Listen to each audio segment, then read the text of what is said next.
I will start the recording. There we go. Sounds good. So Haley, I'm not sure if you actually have my presentation from last year. I wasn't able to email you an updated one. Okay. As I don't have access to it on my phone, so either we can pull up the one from last year and I can run through that, or I'm happy to just talk. I can talk about space all day, so that's okay too. Yeah, let me see if I have it. I'm just gonna go through our exchanges. I have it. Oh my gosh, I feel so cool. That was Yay! fast for me. Normally, this doesn't happen, so this is quite thrilling. Okay, I'm just gonna pull it up. Awesome. It always amazes me how quickly you pull things up, Haley. I'm just like, That's really impressive. Right? I'm just still like working on my first click, and you're like, found it. That's great. You know, I have 3 sisters. We've done a lot of stalking of all of our high school crushes, so I've learned how to like find things very quickly. That's great. It's a good skill. What can I say? All right, so I'm gonna go ahead and share my screen, and I'll try to mute myself. Uma, let me know if you have any issues seeing it or anything, or you can just tell me, you know, I don't know how it's gonna look on your phone, so we'll just go with it. Okay. Awesome. Sounds good. And who do we have online? How many of the, looks like a couple of the girls are on. Yeah, actually, that's a good idea. Before we get started, if you also would want to introduce yourself, Uma, and then we can have the tech girls go around and just let you know kind of what year they were in the program, where they're from, so like where they are right now. Some of the girls are from one country, they're living in another country, so there's a lot going on. So Uma, if you actually just want to introduce yourself, and then we'll have the girls introduce themselves. And for Hawa or Celia, if you want to introduce yourselves in the chat, that would be good, just because I know you have internet connection stuff. Okay, sounds good. So I'm Uma. I have been going to Legacy since I was really, really little. My parents were very good friends with the founder, Mr. Rash, and so he's actually my godfather. So it's been a wonderful, very exciting place that we've gone for many, many years, and so I super love it there. So I am 29. I am a couple of years into my profession. I studied aircraft in school because I wanted to be a pilot. And then when I got out of school, I decided that space was the coolest thing ever. And I'll go more into that in the talk. But basically, right now, I'm an engineer and I work on a lunar lander spacecraft that's going to the moon. So it's my dream job. So I can't wait to share more about it with you. Awesome. Thanks, Uma. So Laura, you're the first screen I see. If you want to introduce yourself, where you're from, where you are now. Sure. Hi, my name is Laura. I come from Palestine and currently I'm in Dublin. I was a tech girl in 2012. So it was the first time that the program was launched. So I could say I'm a tech girl oldie. But Tech Girls has been an amazing program for me, and I'm so glad I stayed in touch. And there's been very exciting things, such as this talk. I'm really excited to hear more from you, and I'm really passionate about anything about space, even though my work domain is a bit different. But it's something that I'm really interested in, and that's why I'm excited to kind of see how you got into this and more about your experience. So I'm really looking forward to it, and thank you. Awesome. Welcome. Thanks, Laura. Also, if you just want to share maybe what you studied, because you just got your master's as well. Yeah, sure. So I did business and marketing as a BA, and then I did my master's in international relations in UCD in Dublin. Yep. And currently working with a company called Accenture. So, yeah. Awesome. Thanks, Laura. Ans, you're my next screen. Hi, Oma. My name is Ons Khadat, and I'm from Tunisia. I am 19 years old, and I'm currently studying pre-engineering. I am working on becoming a software engineer. I still have to work for this. I am so excited for this lecture. I participated in TechVer since 2017, but I've always wanted to become like a software engineer, work like something like the software, like the programming and everything. But I find that space is like really cool topic, and recently I've been trying like to establish some like space related activities in like a STEM association that I'm running in my country.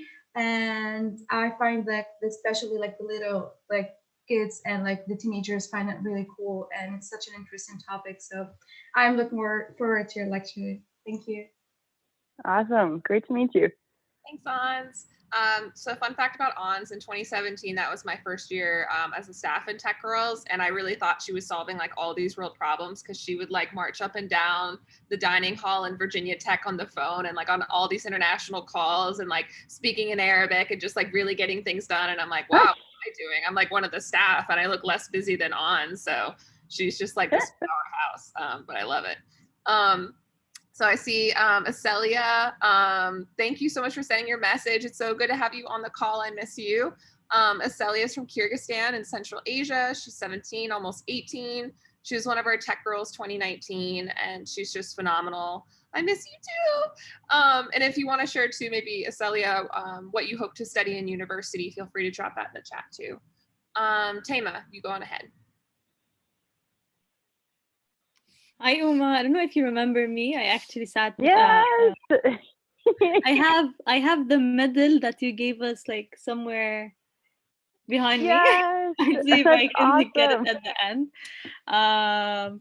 So I'm basically studying computer science and international relations and kind of working in the intersection of them, like tech policy, digital rights, and all that.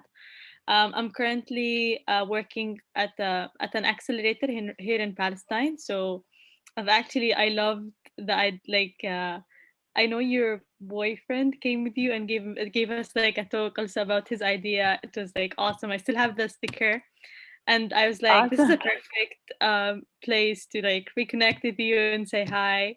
And also like I know space, like it's something that Palestinians don't really grew up with because they don't have like a space station or like even an airport. So it's always nice to like hear those experiences and see the real NASA like in an awesome like superwoman instead of those like Hollywood movies. So yeah. It's so nice to see you again. Thanks, Tama. Yeah, I think also Estelle is the only tech girl on this call who, well, one is Central Asia, but actually got to visit Goddard Space Center in DC because we added that partnership with them in 2019. So yeah, Estelle is just, got an extra badge over here for that.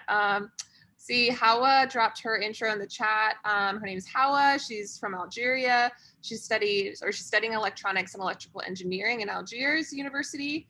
She participated in Tech Girls in 2016, and she's currently an electronics mentor at a STEM center, which is amazing. So we're so glad to have you on the call. I also just want to brag on her really quick, where she and one of her friends actually won a $10,000 grant from their U.S. Embassy in Algiers to conduct virtual education programming. So she's doing a lot. Actually just got to write a recommendation letter recently. So I've been studying all of her extra things. So yeah, she's amazing. Wow, congratulations. That's incredible. Yeah. I see Suleika. Yay, we have a US girl represented. I'm so excited. Suleika, if you want to introduce yourself, it's so good to see you. Oh, look at your background. You look like Belle from Beauty and the Beast. I love it. Hi, my name is Suleika. I'm a 2019 US Tech girl. I'm currently a senior in high school, and I will be most likely going to Caltech next year and studying computer science or electrical engineering. So I live really close to JPL. I live 4 miles away from Caltech. So like space has been my entire life. Yes. And like going to all of the like cool events that JPL has where they invite little kids to like play in the sand beds with like, maybe not with the rover, but the rover is like a couple feet away. So I really love space, and I think a huge reason of why I'm so excited about Caltech is because it's JPL. So I'm really excited to learn more about space and especially the engineering side. That's incredible. Welcome. My best friend, she actually works at JPL. She worked on the Curiosity rover that went to Mars. She worked on the Cassini mission that went to Saturn. So even though she's my best friend, she's in her mid-30s. I fangirl really hard when we talk about work. I sort of freak out. I'm like, Nemo, you're the coolest person ever. So JPL is awesome. There was a time, well, there's still a time, that I would have pitched a tent outside JPL until they hired me. So Caltech is incredible. So 2 thumbs up. If you make it there at some point when I go visit my best friend, I'll come see you. Awesome. Amazing. Thanks, Uma. Thanks, Suleika. And just a quick addition, Estelle in the chat just put in that she's applying for computer science, but also interested in AI and data science. Said, I also know that space projects use a lot of that, so I'm super excited to hear your story. Thank you so much for doing this. So thanks, Estelle. Yeah, thanks for all the intros, guys. I think, Uma, I'll just go ahead and share my screen so we can pull up your presentation. Sounds good. Thank you for doing that on your end. Oh yeah, absolutely. Thanks for just making the time. Also, Uma's in Colorado, so it's like 9 a.m. her time. Suleika is also always winning because she's in California, so it's always early her time when we do these things. So for doing this. Let's see, view his presentation. Oh, it's like right here, right? I don't ever use PowerPoint anymore because I'm always using Google. It's okay. All right. Amazing. It's okay, I get lost too. Just let me know, you know, when you want me to switch slides and stuff. Okay. Sounds good. Yeah, so the main points I just want to talk about today are the different things that I've been able to do based on just showing interest and just following my passion, which has been the biggest thing to getting me where I am now. So journeys in the space industry, part 1. You can go to the next slide. So I actually only your screen where the presentation, it's not in presentation mode. I can see the previews on the left-hand side of the little slides. Let me see. Yeah, which is fine too. You can just click through those too. Absolutely not fine. We need the full presentation. Oh. Okay. Okay. Bernie, what do I do here? Oh, I can see the whole presentation. Okay, is this good? Okay, perfect. Yep. Okay, we'll just go with this. All right. That sounds great. Okay, you want to touch on the second slide for a second? Yeah, so this is early days of when I went to Legacy. So you can see, I don't know, some of you might know Sabrine. So she was the cutest baby ever. So she's there with Mr. Rash. And we've always been really close to their family. So it's been so exciting to be able to even talk to tech girls and to hopefully share some things that have inspired me and maybe give some advice or give you some inspiration or help you, or maybe you just have a good day when we talk, or, you know, whatever I can do for you is wonderful. So you can go to the next slide.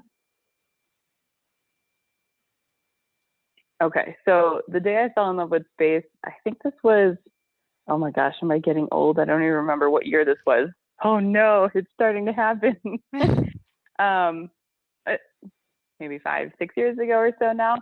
So I was in New York City only because my friend was getting her wisdom teeth out, and she was like, "Oh, can you come help take care of me? You know, my teeth surgery, whatever." Okay, so I'm in New York City with her for a couple of days. One of the days, I decided to go to the Air and Space Museum, and there's this incredible talk that's happening there, and it's called The Future of Space. So there's an astronaut on the panel. There's a guy from JPL who worked in the control room for the Curiosity rover, Bobak Verdowski, you might know him from his Mohawk, and another gentleman from a company called Virgin Galactic, which is their spaceship is pictured on the left there, which is taking people on commercial rides into space. So it's like it's a couple minutes of experiencing weightlessness. You know, you can probably throw some M&Ms in the air and you see them all float around and you kind of float about the cabin. But anyway, it's going to be incredible. So the three of them gave this awesome talk. And the astronaut, when I submitted a question and he answered it. And my question was basically, you know, how do I break into the space industry? I just graduated from college. I don't have any experience. And what he said is identify what you really like. Think about what you want, find out what really makes your lights go on, follow your heart, and the path will never be straight. And so those things have been true from day one, and they're true now. So you can go to the next slide. So how did I actually break into this industry? So I booked a one-way flight to California, and I give props to my brother Arjun here for letting me stay on his couch when I had no job or anything. And, you know, my brother's buying me groceries and giving me shampoo because that's what siblings do. And so I started networking. And the most important thing that I did in when I first got to California was I joined some professional organizations. And I can tell you more about those if any of you are interested in those. And then said, okay, which one of these organizations is having any sort of meetup that I can go to meet people in person? So went to a space conference. As I was there, I was listening to these people give these incredible presentations, and there's people from all different companies talking about so many different topics. And after the panels, I would go up to them afterward and thank them for the panel and tell them I was really interested in what they said. And of course, I was taking furious notes while they were talking. So I had a lot of really good questions by the time I got up to them, and then asked for their contact information, and we stayed in touch. And so what actually was insane about it is that 3 of the individuals I met there and went up to and talked to, they became actually my first, second, and my third bosses in the space industry. So I hit the jackpot really hard on that conference. You know, for my birthday that year, my parents were like, "What do you want?" And I was like, "Well, can you actually pay for my entrance to get into the space conference?" And they're like, "Okay, that seems like a good birthday present, right?" So I remember I called them in between the different sessions. I was eating lunch very quickly in this little cafeteria where the conference was happening. I was so excited that food was literally falling out of my mouth. And I was like, "Oh no, there's a bunch of professionals around." I'm like, "Mom, Dad, this is the coolest thing ever." And I'm like trying to shove food in my face while telling them how exciting. Anyway, you get the idea. So the first company I worked for, pictured there on the left, I was an intern for only a couple of months. The company was called Deep Space Industries, and we wanted to mine asteroids. And so asteroids and comets and the moon and other things in space are going to become really important for getting materials like ice and things that you can turn into rocket fuel, you can turn into water for people. And so you can build structures with things like that. So mining is going to be huge. So that was a really interesting experience. The second place I worked there in the middle was where I started blogging about science. I started blogging about space, learning about the space station. And then the third place I worked was for NASA. I worked for the space station program in Houston. So you can go to the next slide.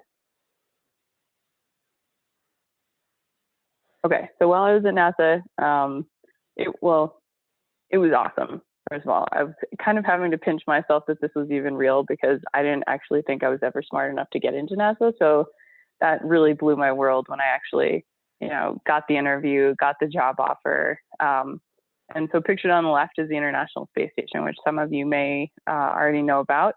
But it's basically, it's orbiting at 250 miles above the Earth. It travels around the Earth every 90 minutes. So that means it's going really, really fast. So it's going about 17,500 miles an hour. So it's cruising. There are people that live on board. They send up astronauts frequently. They send up food, they send up supplies. And so it's this incredible place with tons and tons of science from all around the world and technology demonstrations. And it's just bustling with innovation. And so it was incredible there. And I'm pictured on the right standing with the mock-up was what they call it. And this is actually an astronaut training center in Houston, where they have the full size of all the different parts of the spacecraft that people actually go inside of. So they teach them how to interact with it. And then my job there was I integrated science that different people had. So when they wanted to fly something to the space station, I was one of the people that led the integration of their payloads or their science or their technology to the space station. So my job was epic. You can go to the next slide. So some of the things that happen inside the space station, and at any given point, there's like 500 experiments happening at a time. So, I mean, the space station has been there. There's been people continuously since the year 2000. And people will stay up there sometimes they would stay for a couple of weeks during the space shuttle program. Sometimes they'd stay for more than a year, sometimes 6 months. So it's really all over the place. And so I've just tried to give a really brief overview of some of the amazing things that happen inside the space station. So on the top left is a science experiment that's called Plant Habitat, where they grow food in space, basically. So I think my screen is a little bit small, but I think that's when they're growing lettuce that they actually ate. And so the idea behind that is that when you go further into space, you're going to need to be able to grow your own food. It's going to need to be sustainable. And so learning how plants interact with water and soil and all those kind of things in microgravity is a huge area of study. So that was really, really cool. The middle one there, you can see Chris Hadfield.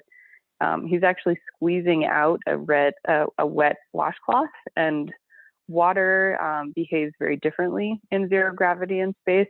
So rather than the water, dripping out like we think on Earth, it's actually kind of blubbers itself, very scientific words here. It just like attaches itself onto his hands and whatever the next surface is. And so if you get a chance and you're interested, I can send everyone some short YouTube links of things that happen on the space station. It's super cool. So in this video, basically, he moves his hands up and down a little bit, and you see the water like coming with his hands. It's insane. On the right side there is some of the exercises that the astronauts have to do to stay healthy. As in zero gravity, they lose bone mass. The fluids in their body, they all equalize. And so normally, we have our blood is, sometimes more in the feet or something. I don't know. I don't understand the full body. But basically exercising helps redistribute your blood and all your fluids and everything. Otherwise, sometimes astronauts' heads, they get kind of like bigger with fluid and stuff. And so exercise for maintaining muscle mass, stuff like that, super important. So there's a whole area of study that's on humans themselves. Bottom left, this is studying flames. And so you can see on the left, that's a flame on Earth, and on the right, that's a flame in zero gravity because of the way that zero gravity affects flames. So it's a very cool part of the station. And then the other picture there with the orange and the red and the blue cubes is a payload that I actually worked on, where these little they're sort of autonomous little spheres, they call them, and they can dock with each other, so they can attach with each other. They can throw tethers around each other. So there's all different types of science that people can study with these little robots that sort of mimic bigger spacecraft and bigger space stations. So incredible there. You can go to the next slide. Okay, so the overview effect is one of the most incredible things that happens to people when they go into space. Obviously, I have not gone into space. I would love to. But the overview effect is basically when the astronauts first get to the space station, they will say, okay, for example, Egypt is my home. And then they kind of start to zoom out more. They're like, okay, well, Africa is my home. And then they zoom out and Earth becomes their home. And so a lot of times you hear when these astronauts come back to Earth is they talk so much about the importance of taking care of the planet and how when they're up there, you don't see borders between nations. You don't see those kind of divisions. You just see humanity, and you see the Earth, and you see how important it is to take care of it. And so one of the gifts that happens when people go into space is they really want to help keep the planet healthy and understand that everybody's here and we're all trying to work together. So there's a lot of really incredible things that happen. You can go to the next slide. So I don't actually know if this is going to play. You want to hit play and we'll see what happens. Sure. Down in the bottom left. Awesome. I don't think I shared my sound, so let me just stop and then reshare. So making sound. That bottom left zoom button always gets me. All right, here we go.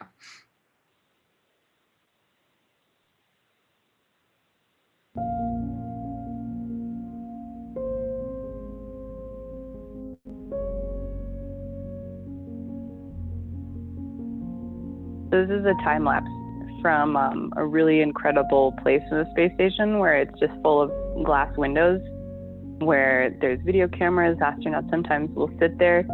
You can see the solar rays in the top left that are rotating, and now we're flying over the northern lights. You can see the really thin atmosphere of the Earth. So those are city lights. sometimes thunderstorms that you see now underneath the clouds.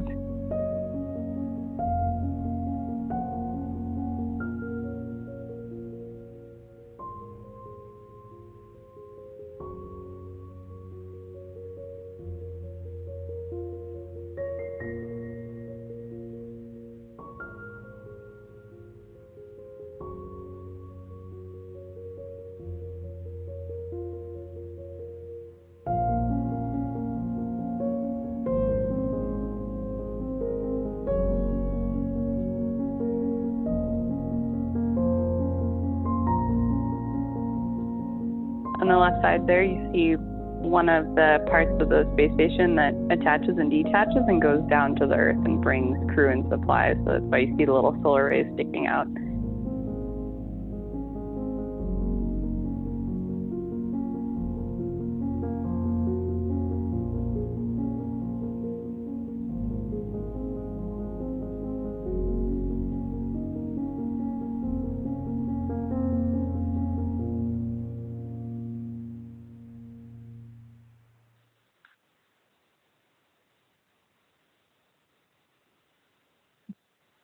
Okay, so the slide is a little bit old. I didn't get a chance to send Haley an updated one, but what I was doing in my last job was I was working on part of the lunar space station. So basically, I left NASA a couple of years ago. I joined another company called Maxar in California, and they won the contract to build the first part of the lunar space station, which is also known as Lunar Gateway in NASA's Artemis program. And so it's got a bunch of different names, but basically it's a space station that's being built to orbit the moon. And the idea is astronauts, when they go to the moon, they would have their own spacecraft. They'd be able to attach or dock to this space station, transfer any science, any supplies, get anything they needed to go to the ground, and then take a separate lander and actually land on the ground. So what I wanted to emphasize here is that commercial companies now they play a huge role in NASA actually getting back to the moon, and not just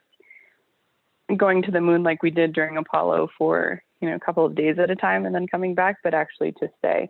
And so it was incredible to actually be part of one of those companies. And then you can go to the next slide, but then I'll just talk about what I'm doing now. So about 3 weeks ago now, I moved to Colorado.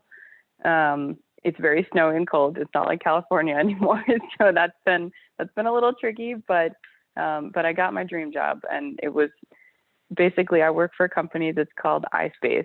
I think it was named in the time around the iPhone when everything was i something, and so I this, I that, iPad. So a company got named iSpace, and so basically what the company does is they build landers and rovers that are going to the moon surface, and their vision is for thousands of people to be living on the moon in the next few decades. And so that is exactly what I want to contribute to. By the time I'm old, I want to be able to look up at the moon and hopefully see some, small city lights starting, people living there, people using the resources that are there, building things there, so that then we can actually get humanity to live into space permanently and have the option to come back to Earth, have the option to go to the moon, go to other planets if you want. So my job there, working on the lander, is I'm a systems integration engineer. And so I am kind of the in-between between our business development team and the team that does the physical engineering. So figuring out, okay, here's the landing structure, here are the fuel tanks, here's how much science room we have, things like that. So I get to figure out, okay, based on the design that my team is making, here's the amount of science and payloads that we can bring. And then part of my job is to go out and find the different science and payloads that we would actually fly to the lunar surface. So my job is incredible. All day, I just read about lunar science. I figure out the different science that might be going. I talk to people about the moon. They're pretty much as moon crazy as I am. So it's wonderful. Like right now, I'm in a moon blanket in a moon shirt. So, you get the idea. So I guess long story short is I love the moon, and I feel really, really lucky to be doing what I am, and would love to help give any advice about how I got there or anything. What might be useful for you to know, a couple of years ago, I joined a group called the Space Generation Advisory Council. The space industry is so full of acronyms of everything, and so they call it SGAC. And basically, it's a group of young professionals that will help advise the United Nations on topics of outer space. So when I joined them, we went to a conference and I met a lot of different people from different companies. And one of the people that I met there now is actually the head of the company in the United States that I now work for. And so connections of people that I met years ago, you know, those things still lead to jobs in the future. And so knowing people and getting to know them and going to places where you can meet people. Oh, thank you, spacegeneration.org. Awesome. Is a really, and also Haley, your NASA shirt is on point. I love that. I was ready. Yes. So that's when I went to that conference, I met the person that's now basically my boss. And so connections always take you places. So now I'm super pumped for all the questions. So the floor is anyone's.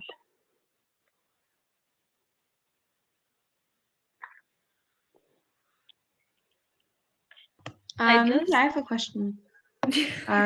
How can someone get into, for example, a space kind of related field if you, for example, don't have an appropriate background? Or how can you make that shift? Because it could be challenging, kind of a career shift if you don't have a proper background. So I was just wondering. That's a great question. So thankfully now, proper background is not really something you need to worry about so much. So the space industry takes pretty much any degree you can possibly imagine. If you're writing, you can do public relations, you can write science papers. If you are an engineer, there's so many different places they can put you. If you know software, you can do so many things. Like there is a place for pretty much every degree you can imagine in the space industry. And so I've had colleagues that have studied physics, not necessarily done engineering. And so don't let that discourage you at all. You know, a lot of times job applications will say, oh, you must have 4 to 5 years of experience, but then they'll go and hire somebody with like 1 year of experience. So it's really awesome. So you can absolutely get in with different degrees. Part of the key is finding out what part of it you're interested in, which initially for me was really hard because people are like, oh, what do you like about the space industry? And I'm like, well, everything. And they're like, okay, well, that's a little broad. And I'm like, well, that's the truth. And so it's taken me years to be able to narrow it down and be like, okay, human spaceflight is interesting to me. And flying around the Earth is cool, but it's not as interesting to me as flying to the moon and flying around the moon. And some people, Mars is their thing, or moons of other planets are their things. Like there's a moon around Jupiter called Europa that's icy, and we think that it has a subsurface ocean and there might be things living there and it's got salt water, right? So there's all sorts of crazy exciting things that you can do. But being able to actually find the people, I think is really important. And you can say, you know, hey, I have this degree, but I'm really interested in X, Y, and Z about the industry, and can you tell me more about it? So one of the things that was told to me during that first conference where I met my first, second, and third boss was somebody on one of the panels was saying, if you ask for advice, you get a job. And if you ask for a job, you get advice. So I never asked for a job. I asked for advice and I got a lot of jobs. So that's been wonderful. So if you get stuck, you can always call me. That's awesome. Thank you. Mm-hmm. My question might be a little related to Laura's. It would be, how can an international maybe student or like someone living in a place other than the US go into that field? Because I think it's heavily related to like security and stuff like that. And it's like there are a lot of international students who are already there studying in places like Caltech, CC, Zayka, who are already like, there. So how can we first like equip ourselves to be within that competition bar? And second, how can we get to those branches of of the industry without like, I don't know if you understand my point, I but understand what you're saying. Yeah, so I can't even imagine being from a country that doesn't really have a space program and being interested in it. So it's a really, really good question. One of the things, I think it's tricky because some of the US companies are only hiring US citizens, but then there's a lot of contracting companies that are hiring non-US citizens. And there's also, I mean, don't limit yourself to just NASA, don't limit yourself to all, there's so many commercial companies that they have sometimes different requirements. And there's also so many different space agencies around the world. There's Canadian Space Agency, there's European Space Agency that has so many different countries. There's Russian Space Agency, Indian Space Agency. So there are so many different projects in so many different countries that actually looking at it from a big picture, it can be kind of overwhelming because you're like, oh my God, there's so many different groups of people doing so many different things. I don't even know where to go. Like, I'm going to hide under my blankets for a couple of days. See you guys later. So I think if I were you, one of the important things is to just start maybe signing up for space news. Like in my email in the morning, I get some highlights of, okay, here are the big things in space happening today. And just by staying in touch that way of just reading a couple of things, I've been able to sort of build up a momentum where I'm like, okay, I kind of understand the trajectory of the way that NASA wants to go, which the reason I mention NASA a lot is because there's so many companies internal to the US that want to win these different contracts. So NASA will say, okay, we need somebody to build this. And a bunch of different commercial companies will all raise their hands and be like, I can build it for you the best. And then NASA will choose whichever one. So knowing the direction of big space agencies is still actually very important. And a lot of smaller companies now are coming up with their own sort of visions. Like, NASA wants their whole moon to Mars and things, and Mars is incredible. We all saw the Perseverance lander, the new lander that dropped there on Mars a couple of days ago. But for me, the moon is really the thing that gets me up in the morning. Like, Mars is great and it's some people's cup of tea, but it's just not mine. So reading about different things that the industry is doing. And what's great is so much of the industry is on LinkedIn. And so even if you read an article, let's say, for example, it's the company I'm working for, it's iSpace. And somewhere in the article, they'll probably have interviewed somebody, right? Google their name, put their name into LinkedIn.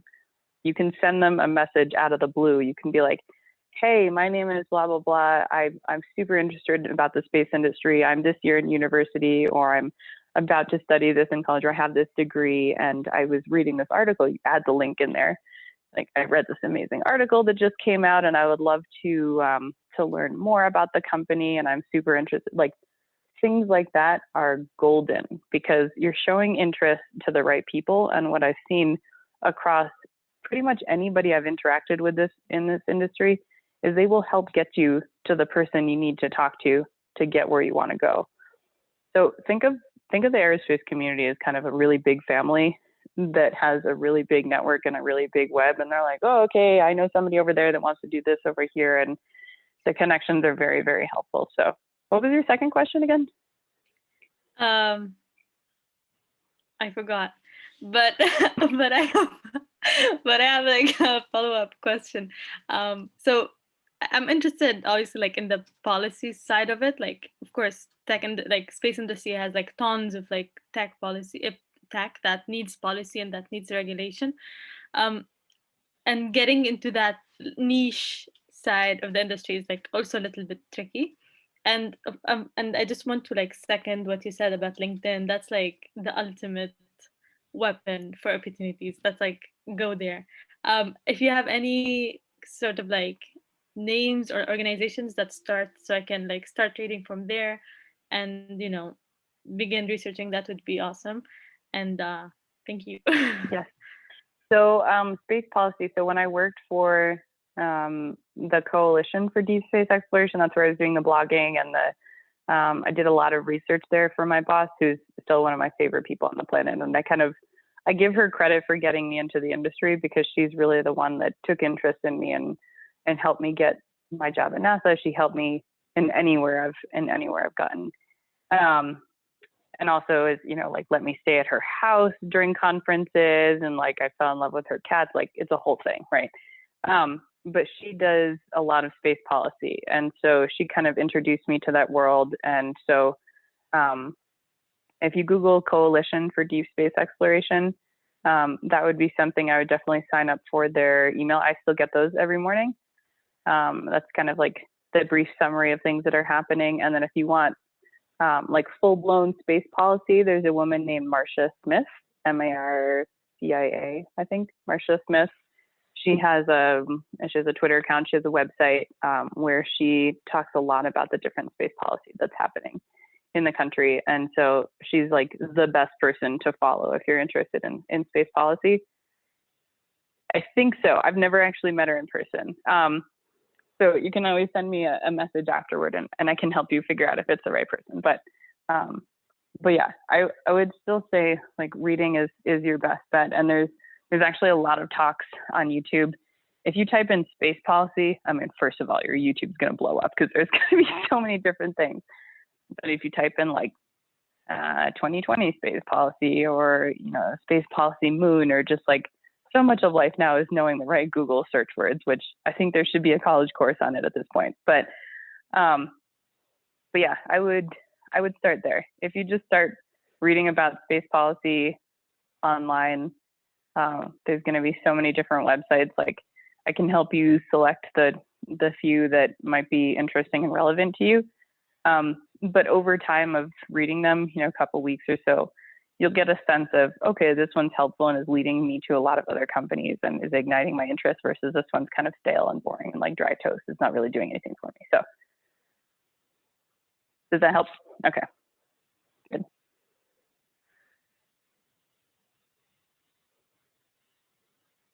More questions? I think that was awesome. I Great. think Haley, we need to get the whole family to give a talk. Her mother gives like awesome yoga classes. I think we all need them in the lockdown. Yeah, yep, that sounds wonderful. I think I have a see the question. message. Like, as an undergraduate, was there anything that you did that specifically helped you, like now when you have a job or in the industry? Yes. I am writing really quickly to Hua. She is just dropping off. Oh, they're not in this meeting anymore. Okay, so sorry. Can you repeat that? Oh, sure. When you were an undergraduate, were there any specific things that you did that you find really helpful in retrospect, or anything that helped you during the process? Yeah, so in college, so my degree is aeronautical engineering, and so I didn't actually learn about space. Basically, aeronautical is everything that's within the atmosphere, so airplanes and everything. And then as soon as you go outside of the atmosphere, it becomes aerospace engineering. And so in hindsight, of course, I wish I had studied some aerospace, but it didn't hinder me getting to where I am now at all. One of the things that was helpful is the professional organization that actually one of our professors made us join. It's called, I don't even remember the full name. AIAA is the acronym for it, but it's early here. I don't actually remember. American Institute of Aeronautics and Astronautics. I think that's it. It's basically a group that has, you can be a young professional in it, or you can be a professional in it. And joining it as a young professional gave just enough. Oh, thank you, Haley. You're so fast. It's amazing. That gave me just enough insight into, okay, here's the different broad things, like they put out their own newsletters and everything in your emails and stuff like that. So I found that very helpful. And then the other good thing that I did in undergrad, what Haley is actually a secretly a magician. I totally agree. The other thing I did was joined small teams that were actually trying to design and build and fly a little aircraft. And so getting your hands involved and working with small teams in any job I've been in has been very, very helpful.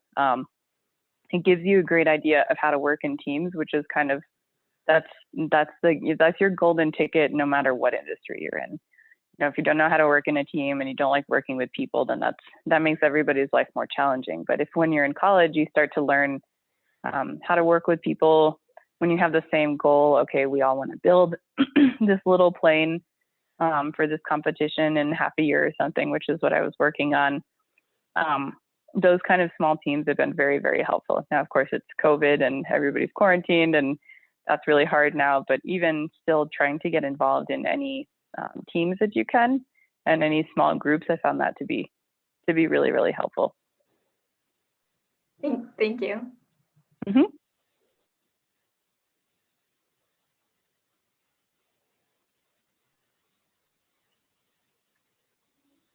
More questions?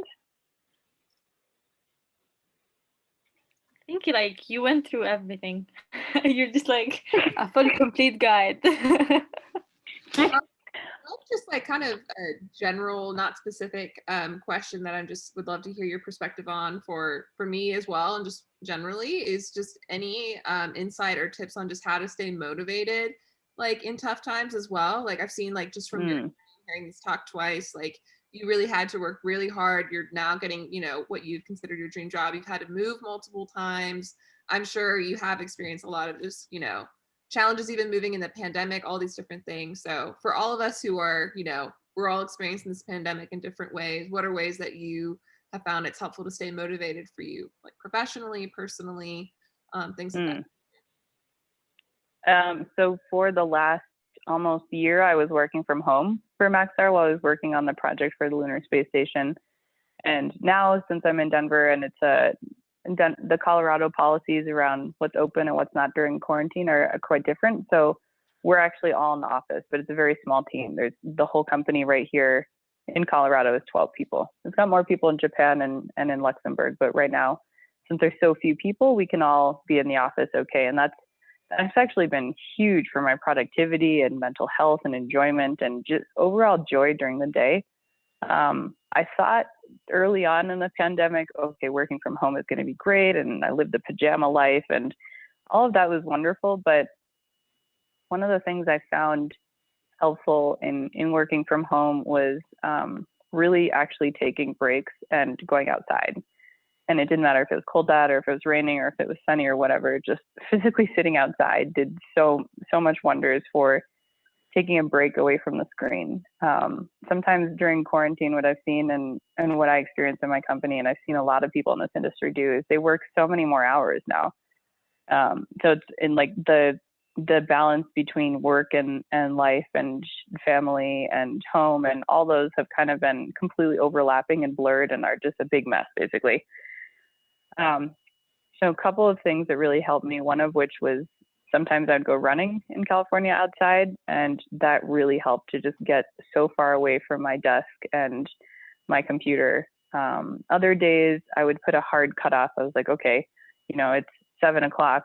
I'm stopping work for the day.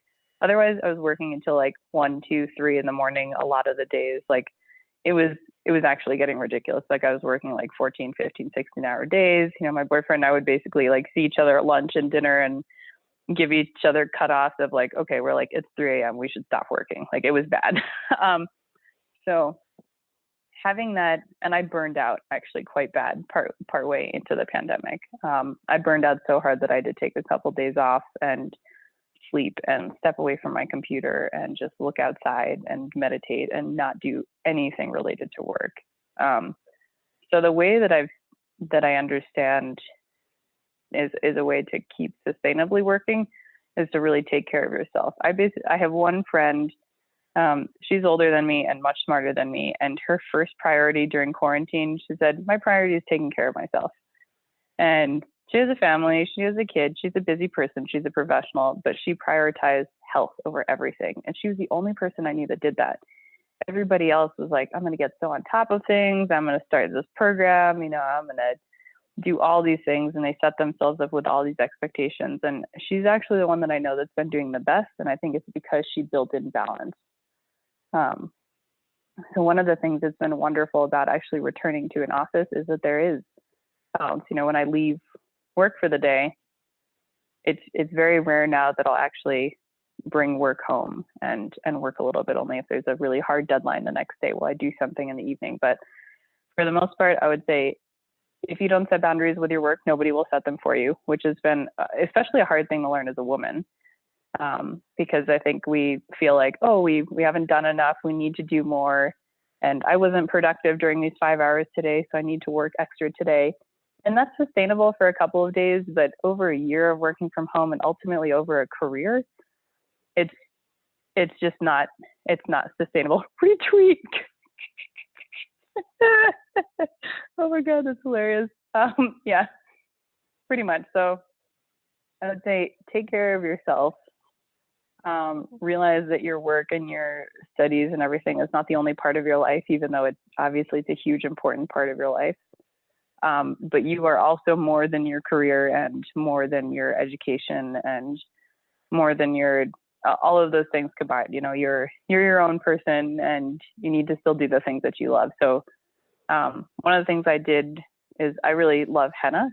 I've been doing henna for like 8-9 years now. I actually have a henna Instagram. So that actually really Please do helps sometimes. send it. We have to follow you.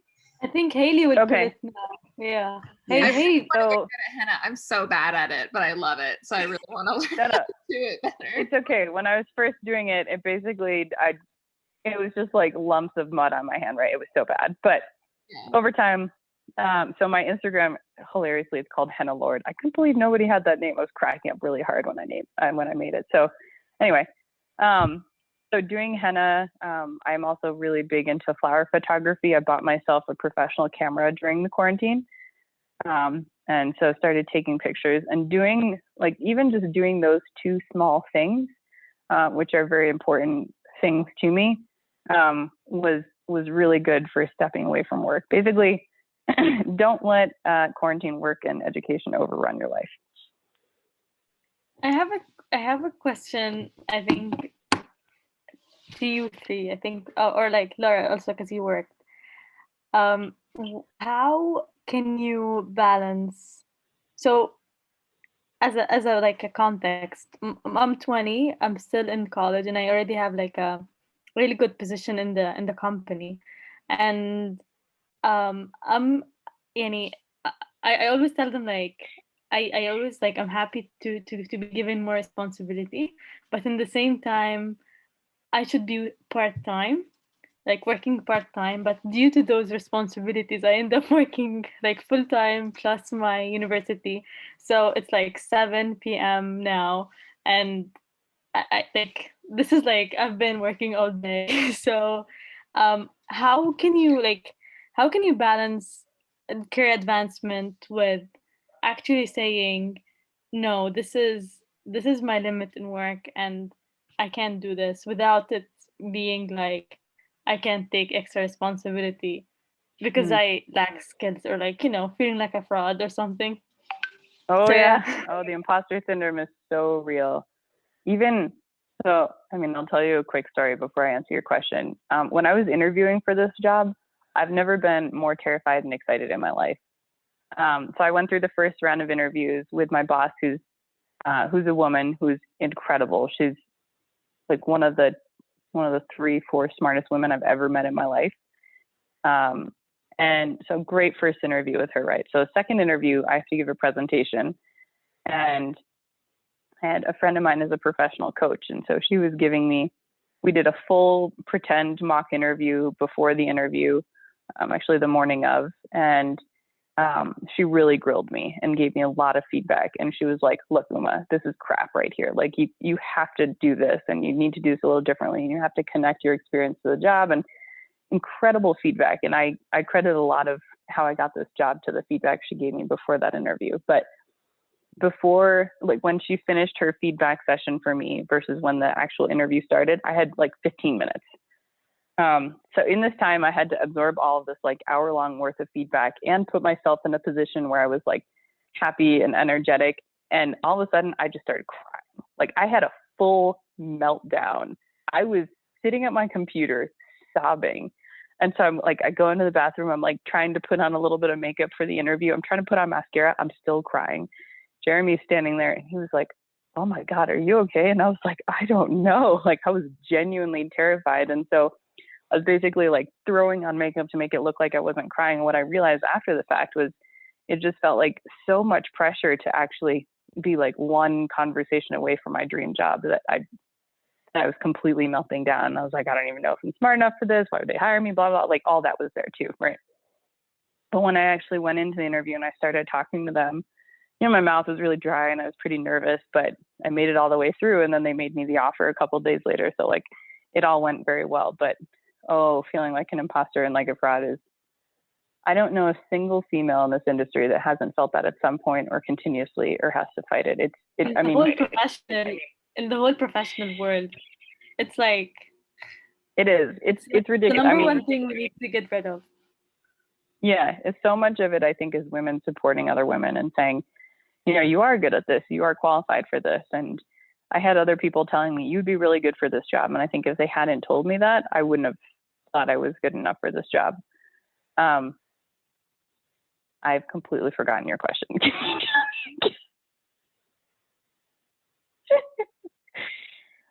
Oh, balance? Is that your question? Oh, balancing like your commit. Yeah. Okay, I got you. Yeah, this is old age. It's okay. If I was this focused at 9 p.m., I would be like the president of the world. So don't worry. That's okay. I think, interestingly enough, the first thing I'm thinking of is like be gentle with yourself and have compassion for yourself. One thing that I'm reminded of frequently, people around me will say, you're only one person. I think you're one person and you're human. So cut yourself some slack. And that's actually been a hard thing for me to hear because I have high standards for myself. And so the idea of I can relax a little bit my expectations that I put on myself, that are ultimately the things that are making me work late into the night, you know, working long hours, not taking care of myself properly. Realizing that I'm human and I'm not a robot, which is good and also unfortunate professionally, obviously.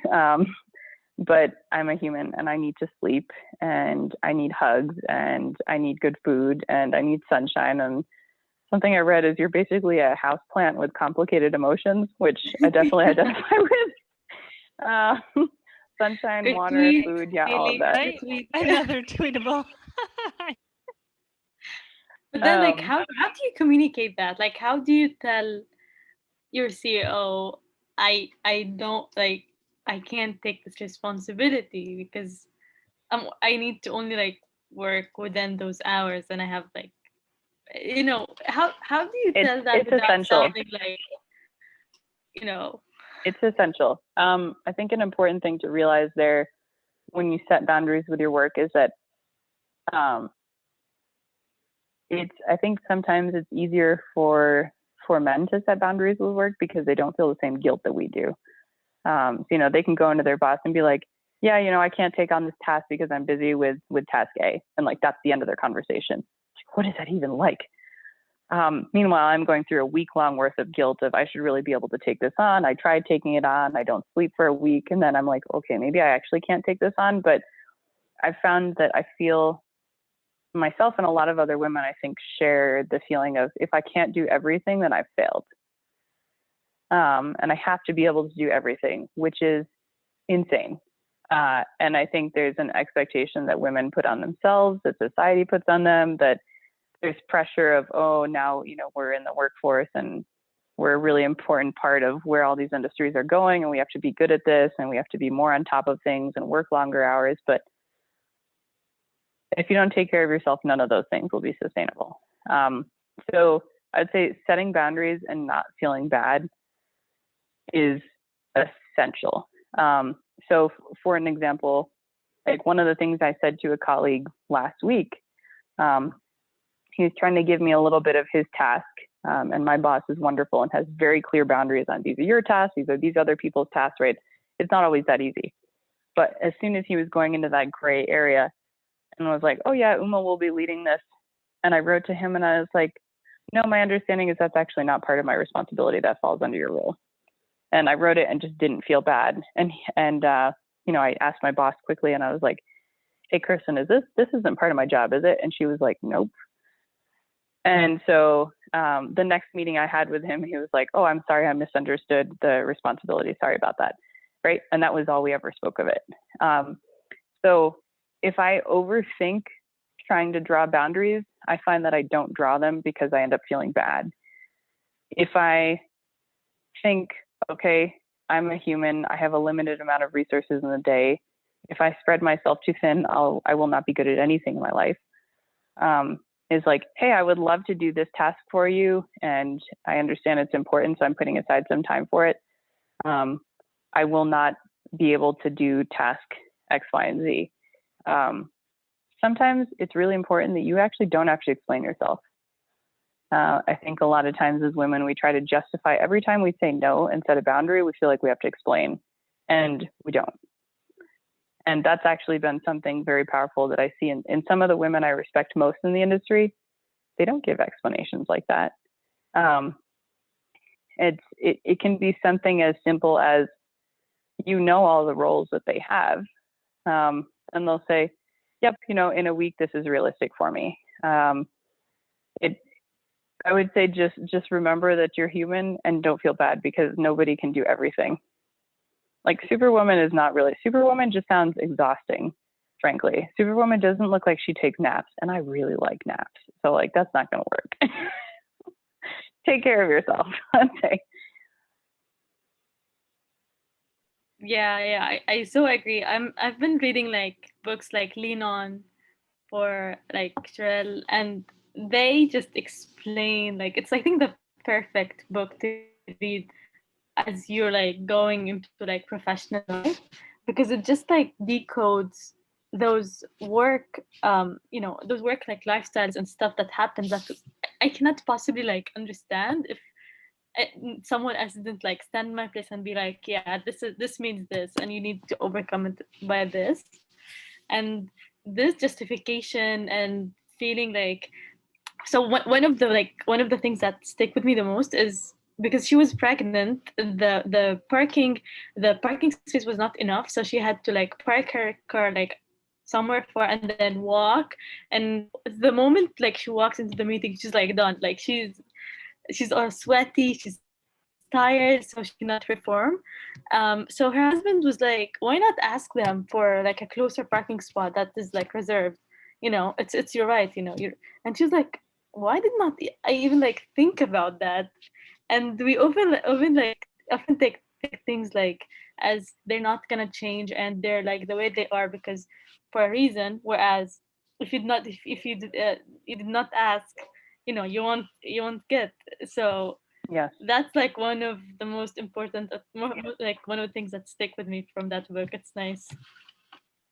that's incredible. And I haven't finished reading the book. Pretty much every strong woman in my life has been like, "Uma, you need to read this book." And I'm like, I know. Haven't finished reading it yet, but it's on the list to do. But yeah, I think it's hard to even think of simple things like that make our lives easier, because we feel like we're inconveniencing somebody else. And we should be able to just handle it on your own, suck it up, you're professional, you're a grown woman, all that kind of stuff. But I think ultimately what that does is that makes us feel like we have no help, that nobody's on our side.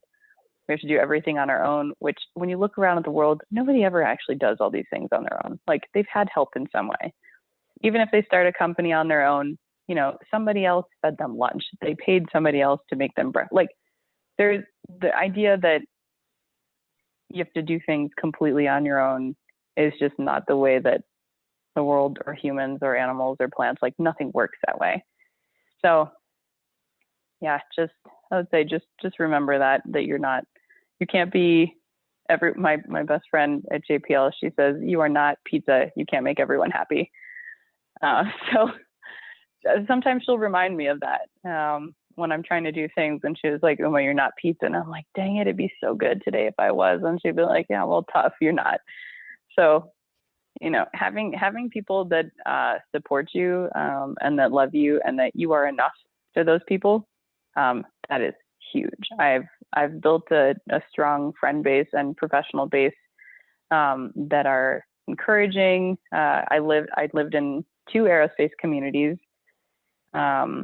And the kind of encouragement that you get, you know, when I feel really discouraged and I'm just like laying face down on the couch, you know, my laptop's next to me and I'm like, I just can't, I don't understand anything.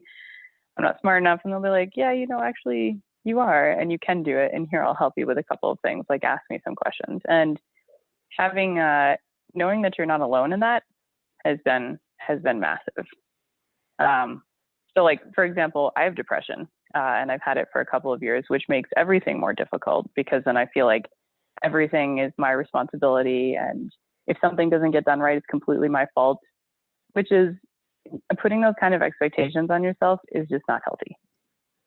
So everybody needs somebody to help them and encourage them. That's why we have those talks, I think. Yeah. Yeah. So if nice you ever need encouragement, you have my email. Yeah, I'm gonna find you on LinkedIn probably. Send you a message later. I'll use Hailey's superpower. Yes. Speaking of which, Perfect. I did want to ask Uma. I remember from because again, yeah, just my stealth skills. You had sent like your LinkedIn and like the video we watched and stuff. So I have those links. So I'm just gonna drop them in the chat here if that's okay. And I can also send them out for the girls who had to drop off early or weren't able to join because we were supposed to have a few more join us today, but I know they had some internet issues, so I want to make sure they get access to this stuff. So yeah. Okay. Yeah, this is awesome. Gold. I think if this was on YouTube, I think it's gonna be a hit. Give me like the next million views thing. Oh God, that's so scary. Maybe someday. Yeah. Well, I want to Any other? So sorry. Yeah, I want to be mindful of everyone's time too, including Bernie and my time. So if we have like one more question, happy to go ahead and take it. Or any I comment. just wanted to say something, like some of the stories you shared. Thank you so much for sharing that. I think, you know, even sharing things like that where it might show some of our most difficult moments, or even, you know, the interview that you mentioned and before the interview is really important. And that personally also impacted me a lot, just hearing that from another person and knowing that the experience I have is not just me alone, and that there's other people going through that, or women who have gone through that, and it's really powerful. And I think it really reminds me that also our vulnerability is our power as well, to connect with other people and also to grow as people. So thank you so much for that. It was really powerful to hear that and to hear about your journey, and it really meant a lot to me. So thank you. Yeah, no, I'm so happy that was helpful to you. I've heard from a lot of women that I really admire. You know, sometimes if I'm lucky enough to have dinner with them or have a phone call with them, you know, I would ask them these things. I would tell them, you know, I feel terrified about this. I don't know if I can do this. And, you know, I went into the bathroom today and I cried because this happened. And it's like having somebody else validate that, yeah, those are really hard. And I may have done something similar. And I've also cried in a bathroom at work. And like, we've all been there, right? So I think knowing that makes me feel not alone. And then that makes me feel like whatever little things that I thought were my weaknesses throughout the day, turns out I have these in common with millions of other women. And that when we talk about them and we support each other and we encourage each other, and we're like, yeah, I totally get that. You know, I had a meltdown at work yesterday too, and I had to go home early, you know, something like that. And then I worked harder the next day, whatever it is. I think that's, yeah, you're not alone in any of that. So we got you. Hashtag group hug, right? So Uma, thank you so much. This has just been such a gift, and yeah, honestly, just such a rejuvenating just time. So thank you so much. Thank you also, just you stellar tech girls. Uma, as I'm sure you can tell, these are like our amazing all-star amazing tech girls who like help us. I love all of you. I want to hang out in person so bad. So cool. So yeah, I'm so glad you guys got to meet. We need to hang out, do henna and everything. Done. I will do henna on all of you. Yeah, please. We agreed on a reunion in Dublin. That's it. Yes. Kind of halfway. Go down. Honestly. So, you know, not a bad spot. Sorry, you're in Dublin? Yeah, so I'm currently in Dublin. Okay. I know Nora Patterson, I think. She's doing something with like space there. Have you heard of her? Not really. Okay, I would look her up. I'm also friends with her, so just Google her. She does some things in your country. Anyway, What's her Haley, name? you're awesome. I think Nora it's Nora Norah Patterson. Okay. Yeah, I'll and then if you put in Dublin space, something like that, Ireland. Yeah. I'll definitely look her up. Thank you. Yeah. Awesome. So just as like a quick notice for you guys too, I know I dropped like a million links and things in the chat. So I'm going to follow up with an email with those. So you guys don't have to be like grabbing them as we go. And I'll share those links like with Uma's LinkedIn and things like that for you guys to have. I know Bernie recorded the session, so we'll be sure to send that out for girls who weren't able to join. But yeah, as you know, Uma is absolutely amazing. As you can imagine, with our like over 60 tech girls last year, we literally had to cut off the call because they would like not stop asking questions. It was absolutely hilarious. And like 3 seconds after the call was ended, they're like, "Where's the recording?" I'm like, "It has to download." Oh my God. To YouTube, like it's a process, girls. We'll get there. So anyway, they were straight fangirling. They were, yeah, it was amazing. So well, Uma was already texting Haley. I'm already texting Rewa because she couldn't make it, and I was like, "You missed one of the most awesome calls ever." And I already like attended her in person talk about space before, like last in 2019. I was like, you need to get the recording. So Haley, your DMs are gonna explode soon. Thank you for the heads up. I always appreciate the heads up.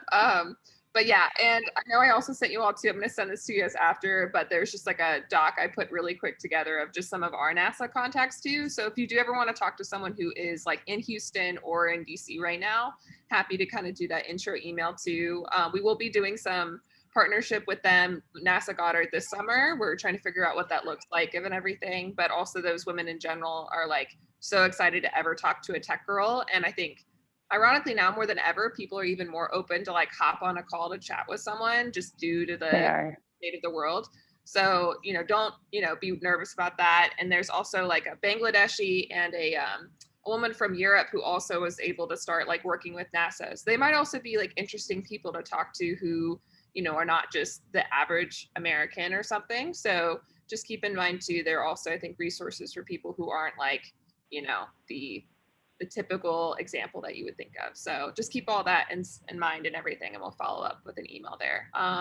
But thank you guys so much for your time. Uma, it's so good to see you again. And you have hopefully my sister's contact. She's not the best with texting. So if she doesn't get back to you, let me know. And I'll be like, you need to respond to her. So just as a precursor.